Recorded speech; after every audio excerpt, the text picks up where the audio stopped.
Now sir మీ ప్రకారం ఇక్కడ మనం బాహుబలి లాంటి సినిమాల్లో రాజమౌళి గారిని చూసాం, పుష్ప, రంగస్థలం లాంటి సినిమాల్లో సుకుమార్ గారిని చూసాం, RRR ఆస్కర్ విన్నింగ్ దీనిలో మన రాజమౌళి గారిని చూసాం.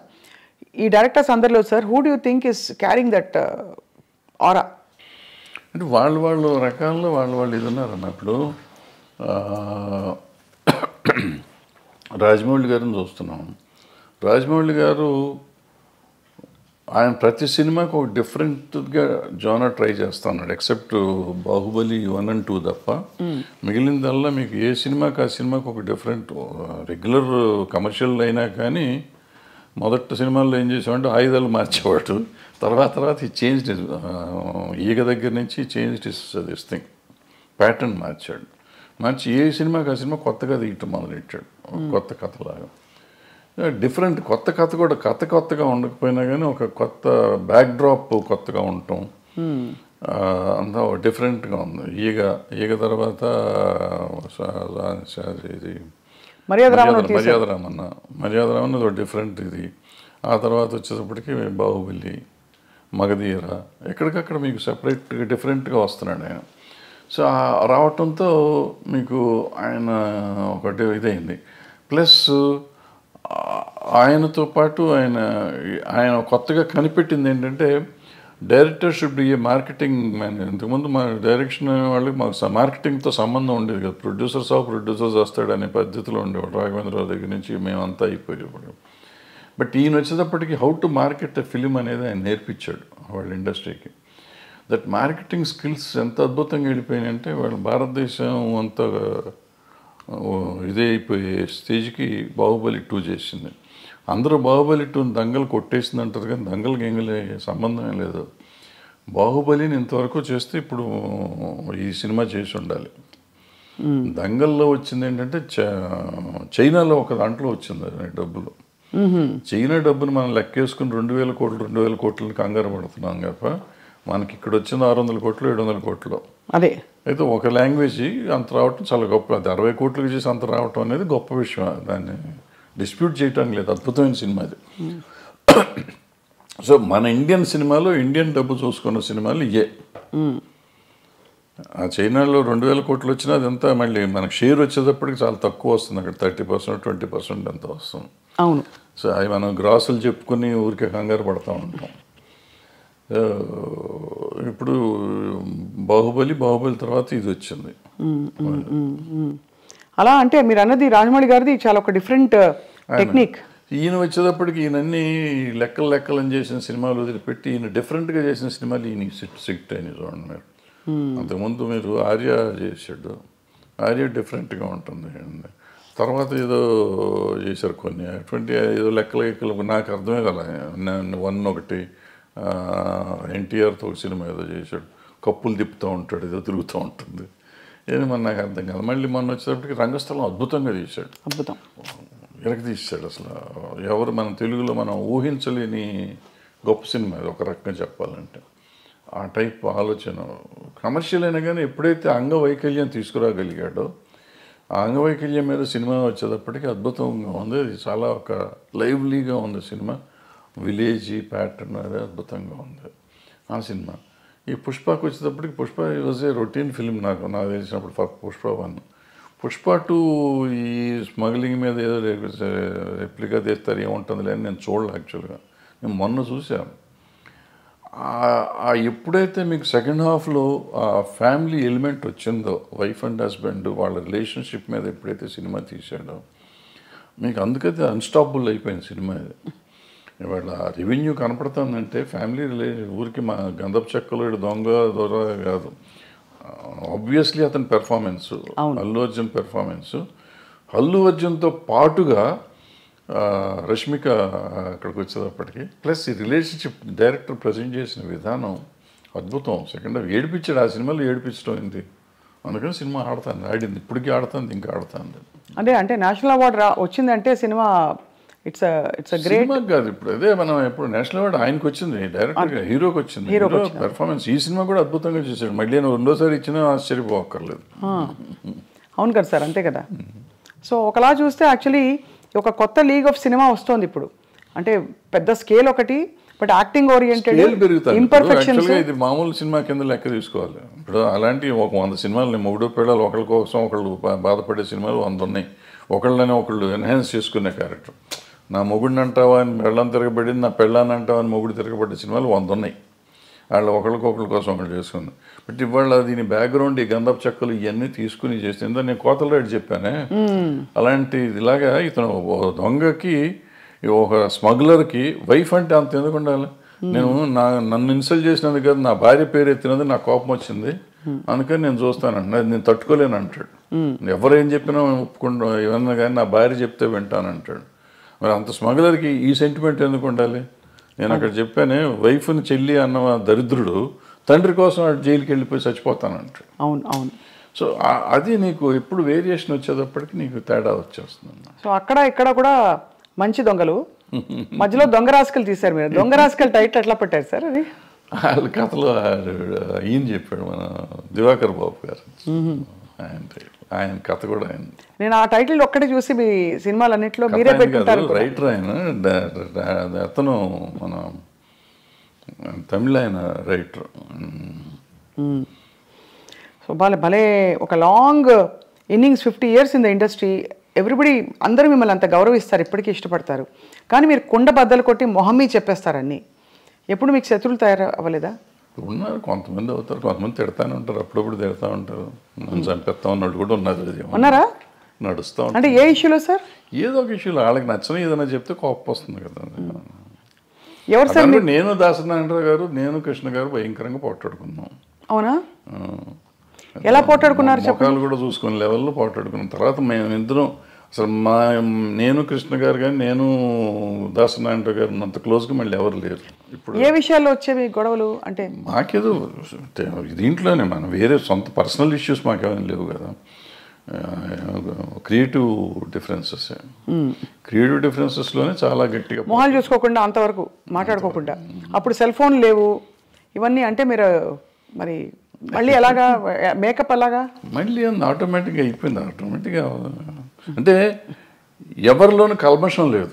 ఇప్పుడు నాకు కల్మషం ఆయన మీద, నారాయణరావు గారి మీద కానీ కృష్ణ గారి మీద కానీ కల్మషం ఉండి నేను పంతం బట్టి ఉంటే వేరే, వాళ్ళకి నా మీద అటువంటిది ఏం లేదు. ఒక క్రియేటివ్ డిఫరెన్స్ వచ్చింది నాకు కృష్ణ గారికి, అట్లాగే దాసనారాయణ గారికి నాకు ఒక క్రియేటివ్ డిఫరెన్స్ వచ్చింది. సో అప్పుడు యూత్లో ఉన్నాం కాబట్టి దాసనారాయణరావు గారి మీద కొంచెం చిల్లల పల్లలుగా నేనే ఆయన మాట్లాడలే పాపం. సో ఆయన పిలిచి ఒక రోజు కూర్చోబెట్టి మాట్లాడారు, సెట్ అయిపోయింది. మీరు ఫాండ్గా ఇష్టపడి వేసుకునే మీ సినిమా ఏది సార్? వేసుకుని చూసే సినిమా పోతే పోనీయా, స్వర్ణక్క? నాకు పోతే పోనీ ఒకటిను, అలజడి ఒకటి. అలజడి ఎందుకంటే అలజడి ఇట్స్ మై ఓన్. ఎక్కువ సినిమాలు డైలాగులు కూడా మేము కాలేజ్లో జరిగిన సీన్స్ ఇవన్నీ ఎక్కువగా, నా కాలేజ్ డేస్ మొత్తం అంతా అది. సో ఆ సీన్లన్నీ నేను ఆ కాలేజీలో మాట్లాడిన డైలాగులే పెట్టి రాసుకున్నాం. వేరే కొత్తవి కూడా రాయలేదు అంతవరకు, కాలేజ్ సీన్స్ వరకు. సో అందుకని కొంచెం నాకు ఇష్టమైన సినిమా అది. మీరు వెస్లీలో చదివారు కదా సార్? వెస్లీ, సికింద్రాబాద్ వెస్లీలో చదివారు. మీ వివాహం ఎలా అయింది సార్? అది మా ఇంటి పక్క ఇల్లు, 2 ఇళ్ళు అవతల ఉండేవారు ఇల్లు. సో మీరు చూసి ఇష్టపడ్డారు అయితే, అంతేగా? Love marriage. లవ్ మ్యారేజే. అదే మరి ఇందాక ఏమన్నారు, ఫోటోలు కూడా చూడమని చెప్పారు సార్ మీరు. అది వచ్చింది అది. సో మీ పిల్లలు ఎవరు మీ బాటలో నడవట్లేదా? వాళ్ళు సినిమా ఇండస్ట్రీ వద్దనుకున్నారా? మీరే డిసైడ్ చేశారా సార్ వాళ్ళకి? నేను సినిమాలు చూడమంటే సినిమాలు కూడా చూడరు. చూడరా? నా సినిమాలు ఏది చూడరు, బయటికి చూస్తారని తెలియదు నాకు. చిన్నప్పుడు పెద్ద ఇష్టపడేవారు కదా, వెళ్ళేవాళ్ళు సినిమాకి తీసుకెళ్ళేవాడిని కానీ పెద్ద. So life has taught you so much sir. అంటే వాట్ ఈస్ మీ కోర్ టేక్ అవే ఏంటి లైఫ్లో అని? To be satisfied with whatever you have first point, then you will be very happy with that. అంతే తప్ప నాకేం లేదు, నా కళ్ళు ఉన్నారు వీళ్ళు ఉన్నారు, ఇక నా కళ్ళ ముందు ఉండి వీళ్ళు వెళ్ళిపోతున్నారు అని మనం బాధపడిపోతా అంటే you lose lot of things. నేను ఐఎమ్ హ్యాపీ ఉన్నాను, బాగానే ఉంటాను కదా. బాగుంటానికి ప్రయత్నం చేయాలి. అంటే ప్రయత్నం చేయకుండా తిరగటం అనేది ఒకటో క్వశ్చన్. ముందు ప్రయత్నం చేయి, నీ పని. కృష్ణుడు చెప్పిన భగవద్గీతలో నీ పని నువ్వు చెయ్యి, వచ్చేది ఫలితం నీ చేతిలో లేదు. ఫలితం ఒక్కోసారి ఏదైనా రావచ్చు, కరెక్ట్, అవును. ఫలితం లేకపోయి ఉండొచ్చు, బట్ నీకు కృషి అయితే ఉండాలిగా. అవును, కృషి చేస్తూనే ఉండు, so that will be very happy, హెల్దీగా ఉంటావు. Ultimate result is not yours, వచ్చినప్పుడు వస్తుంది. దేవుడిని నమ్ముతారా సార్ మీరు? నేను నమ్మను. మరి కృష్ణుడు దేవుడు కాదా? అంటే ఆయన చెప్పిన భగవద్గీత నమ్ముతారు మీరు? ఏదైనా నమ్మటం అనేది ఏముందమ్మా దీంట్లో? ఆయన చెప్పింది ఇప్పుడు అందరూ ప్రపంచం అంతా నమ్ముతుంది కదా భగవద్గీతని. అందులో ఆయన చెప్పింది నేను చెప్తున్నాను. కానీ మీరు నేను చెప్పటం కదా, నేను ఏదో ఇదేం కాదు, అదే కదా అంటారు మన లైఫ్, జీవనసారం అంటారే. జీవనసారం అంతకంటే ఏముంది? మనం చేయాల్సింది చేయకుండా నాకు లేదు. ఇప్పుడు మనం చాలామంది సినిమా ఇండస్ట్రీలో ఉన్నాడు అంటారు, నాకు సినిమా ఇండస్ట్రీ నేను ఎవడు రమ్మన్నాడు? నువ్వు యూ చూస్ యువర్ సెల్ఫ్. మీరు ఇక్కడికి వచ్చి దీన్ని కావాలని కోరుకుని ఏదో ఇస్తారంటే నువ్వు సాధించాలి. వాళ్ళు చిరంజీవి గారు, ఎన్టీ రామారావు గారు, నాగేశ్వరరావు గారు వీళ్ళంతా సాధించి వాళ్ళు గొప్పవాళ్ళు అయ్యారు. చాలా కష్టపడి ఉంటారు కదా సార్. ఇంత వాళ్ళలాగా వాళ్ళు వచ్చేసింది, వాళ్ళకి అంత వచ్చింది నాకెందుకు రాలేదంటే వాళ్ళలాగా నువ్వు ఏమైనా చేసావా? నువ్వు చేయలా. నువ్వు చేసింది చేస్తే నీ పరిధికి ఎంత ఉందో అంత పరిధి నీకు వస్తానే ఉంది. నీ టాలెంట్కి సంబంధించి ఇప్పుడు నేనున్నానమ్మా, నేను సినిమాల్లో 1 వేషం వేసి ప్రకాష్ రాజ్కి అంత ఇచ్చేస్తున్నారు, ఆడ పెట్టుకుని నన్ను ఎందుకు పెట్టుకోలేదంటే నాకు పర్సనాలిటీ ఉంది కదా. ఆయన యాక్టరు, ఇవాళ దేశాన్ని ప్రపంచంలోనే ఆయన పేరు చెప్పుకునే అంత గొప్ప యాక్టర్ అతను. అవును, అతనిలాగా నేనున్నాను, ఒడ్డు పొడుగున్నాను, డైరెక్ట్ చేశాను, 2 సినిమాలు యాక్ట్ చేశాను, ఆయన పెట్టుకుంటారు నన్ను పెట్టుకోరని ఏడిస్తే నా ఆరోగ్యం చెడతాం తప్ప ఏం రాదు, పోదు, నాకేం రాదు. సో దిస్ కంపారిజన్ కానీ లేదంటే అసలు మనం వేరే కానీ ఆలోచించకుండా మనం చేయాల్సింది చేసుకుంటూ పోతూనే ఉండాలి. వచ్చినప్పుడు వస్తుంది. సార్, తెలుగు ఫిల్మ్ ఛాంబర్ ప్రెసిడెంట్గా మీరు వ్యవహరించారు. మూవీ ఆర్టిస్ట్ అసోసియేషన్లో మూవీ ఆర్టిస్ట్ మెంబర్ కూడా కాదు, అంటే కాదు, బట్ జరుగుతున్న మార్పులు పరిణామాలు, ఆర్ యూ సాటిస్ఫైడ్ అంటే ఒక as a senior film technician? అంటే బేసిక్గా మనం అసలు మూవీ ఆర్టిస్ట్ అసోసియేషన్ అనే దాని గురించి పెద్దగా ఎక్కువ మాట్లాడుకోవటం అవసరం లేదు. ఎందుకంటే కంటే ఒక 800 మంది మెంబర్స్ దాంట్లో 200 మంది అసలు ఉన్నారో లేరో వాళ్ళకే తెలియదు. కానీ అంత ఢిల్లీ ఎలక్షన్ లెవెల్లో చేస్తారు కదా సార్, దాని ఊరికి చేసుకుంటారు చేస్తారు, అనవసరం, చేయాల్సిన అవసరం లేదు. అది ఈవెన్ ఛాంబర్ ఎలక్షన్ కూడా నేను మొన్న లాస్ట్ బిఫోర్ ఇయర్ ఎప్పుడు జరిగితే ఎందుకు చేస్తున్నారంటే దాన్ని పోయే కాలం వచ్చిందని తిట్టొచ్చారు, మీడియా ముందే తిట్టొచ్చాను ఆ రోజు. అంతే, మనకి ఏదో సరదాగా ఎలక్షన్ చేసుకోవాలి తప్ప దీంట్లో రూపాయి వచ్చేది లేదు ఎవరికి. ఫస్ట్ పాయింట్, మన టైం వేస్ట్. బట్ నువ్వు సర్వీస్ చేద్దామని వచ్చినప్పుడు డబ్బులు ఎందుకు ఖర్చు పెడతాం? నువ్వు చేసే సర్వీసే ఎక్కువ, సర్వీస్ చేస్తున్నావు. సర్వీస్ చేస్తానికి వచ్చి నువ్వు ₹1 ఖర్చు పెట్టి నువ్వు వస్తే నీ మోటివ్ ఏంటి? నీ మోటివ్ సర్వీస్ మోటివ్ కాదు. ఇంకా పవర్ వల్ల వచ్చేది కూడా ఏం లేదు. ఏముంటాం పవర్ వల్ల? మ్యాక్సిమం ఎప్పుడన్నా చీఫ్ మినిస్టర్ ఇంకోళ్ళు పిలిస్తే మీటింగులకు పిలిచినప్పుడు వెళ్ళి కూర్చుంటే ఏమిస్తారు అక్కడ, అటుకులను జీడిపప్పు ఇస్తారు, అంతే, ఒక కప్పు కాఫీ ఇస్తారు. దానికోసం నువ్వు తాపత్రయపడతావు ఎందుకు? అంటే ఆల్రెడీ నీకు ఆ వాల్యూ ఉంది. నిన్ను ముఖ్యమంత్రి గారు పిలిచే లెవెల్ మీరు ఉన్నారు, ఆల్రెడీ పెరిగే ఉన్నారు. ఇవాళ దానికోసం కొట్టుకోవాల్సిన అవసరం లేదు కదా, ఏ పిచ్చి పనులు అంత. సో అయితే అదే, బట్ వివాదాలు మాత్రం వారానికి ఒకటి వస్తుంది. Jani master issue, Raj Tarun Lavanya issue, అవన్నీ ఇప్పుడమ్మా ఇంతమంది ఉన్న ఇండస్ట్రీలో ఇష్యూస్ ఉంటాయి. ఆ ఇష్యూని మనం సీరియస్గా తీసుకోకపోవటం అనేది మనం ఆలోచించుకోవాలి. ఏదో ఉంటాయి, ఉన్నప్పుడు దానికి పెట్టుకోవటం. సార్, మోహన్ బాబు గారి ఇంట్లో జరిగిన తగాదాలు ఏవైతేనా మీరు ఒక అంటే టెక్నీషియన్గా, సినిమా ఇండస్ట్రీ వ్యక్తిగా మీరు సమాధానించి చెప్పారా? ఎవరికి? ఆయనతోనా? ఇది ఏదో అది పర్సనల్ కదా, ఒకవేళ నేను మాట్లాడినప్పుడు నేను పబ్లిక్లో చెప్పకూడదు కదా. ఇప్పుడు నేను నిజంగా వాళ్ళ వెల్విషర్ని అయితే ఒకవేళ నేను వెళ్ళి అక్కడ ఏళ్ళు పెట్టానా లేదా అని తర్వాత సంగతి. పెట్టుంటే అక్కడ ఏం జరిగింది ఇక్కడికి వచ్చి ఏం జరిగింది కాదు సార్, బట్ అసలు అంటే అది బాగా బహిరంగంగా అయిపోయింది కదా, వాళ్ళే మీడియాకి వచ్చారు. ఇప్పుడు వాళ్ళు బహిరంగంగా ఉన్నారు, నేను బహిరంగంగా ఉండకూడదు. నేనని కాదు, ఎవరైనా కానీ, ఎవరు ఇంటర్ఫియర్ అయినా కానీ, ఇంటర్ఫియర్ అయిన వాళ్ళు బయటకు వచ్చి ఇట్ట జరిగిందని చెప్తే ఇక వాళ్ళు పెద్ద మనిషి ఎట్ అవుతారు వాళ్ళు. ఫస్ట్ పాయింట్ అది తప్పు. రెండోది అటువంటివి జరగటం విచారకరం. అందులో మన వాళ్ళు కావాల్సిన వాళ్ళు, పిల్లలు మంచివాళ్ళు, తండ్రి మంచివాడు, ఈ రకాల సమస్య ఎందుకు వచ్చిందని నాకైతే అర్థం కాలేదు. నాతో అందరూ బాగుంటారు, 4-3 పిల్లలు బాగుంటారు, ఆయన బాగుంటారు, మోహన్ బాబు గారు బాగుంటారు, అందరూ వెరీ నైస్ పీపుల్, చాలా మర్యాదగా నాతో చాలా అంకుల్ అంటారు పిల్లలు. ఆయన తమ్ముడు అంటూ ఉంటాడు. వాళ్ళ ఇంట్లో అట్లా జరిగిందంటే నాకు నిజంగా బాధగా ఉంది. I just really wanted to go and speak, but ఏమో ఎందుకు డెలికసీస్ వాళ్ళవి మనకి ఎందుకని నేను అడగలేదు. మొత్తానికి సార్ అయితే ఇప్పుడు అంటే there is a lot of turmoil going on around అనిపిస్తుంది సమాజం చూస్తుంటేనే. అది అన్ని చోట్ల ఉందమ్మా. సమాజంలోని తేడా వచ్చేసింది. అది ఎందుకు వచ్చింది అంటే మార్పు ఇప్పుడు మానవత విలువలు అనేవి పోయినాయి చాలా చోట్ల. మనం విలువల గురించి మాట్లాడతాం కానీ విలువలే లేవు ఇప్పుడు. ఇంతకుముందు అనుకున్నాం శీలం అనేది విలువ, ఆత్మీయతలు, మన సంబంధాలు, మానవత సంబంధాలు విలువలు ఉండేవి. ఇప్పుడు అవన్నీ పోయినాయి. ఏదో ఉంటున్నాం, అందరం కమర్షియల్ అయిపోయాం. ఆ కమర్షియల్లో ఉన్న దాంట్లో ఇవన్నీ వాల్యూస్ లేవు కదా. వాల్యూ అనేది ఉంటే కదా.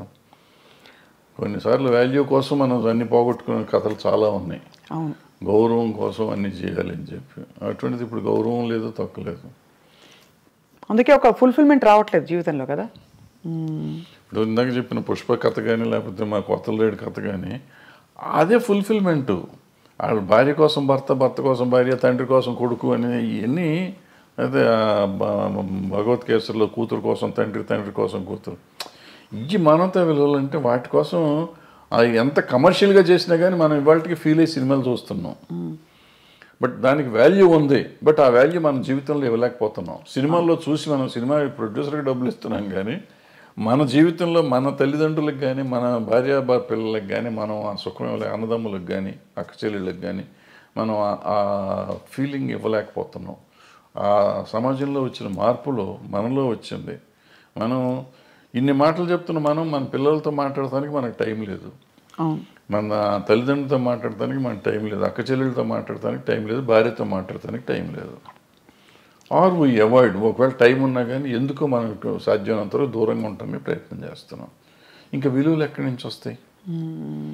విలువల గురించి మాట్లాడే నైతిక హక్కు ఎక్కడ ఉంది ఎవరికైనా?